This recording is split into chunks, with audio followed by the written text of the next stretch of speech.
200 children participated in a national flag rally organized as a part of the Har Ghar Tiranga initiative led by the National Disaster Response Force in Hyderabad.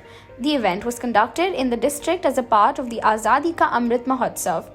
The Assistant Commandant of Shekhpat, Damodar Singh, told ANI that they have conducted a Tiranga rally and will be planting saplings to celebrate the Azadi Ka Amrit Mahotsav. As a part of the Har Ghar Tiranga program called by Prime Minister Narendra Modi, we gave small Indian national flags to the kids and also made them aware of its significance, Singh said.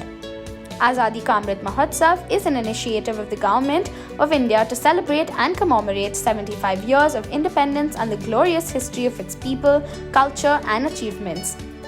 This Mahotsav is dedicated to the people of India who have not only been instrumental in bringing India thus far in its evolutionary journey, but also hold within them the power and potential to enable Prime Minister Narendra Modi's vision of activating India 2.0, fueled by the spirit of Atmanirbhar Bharat.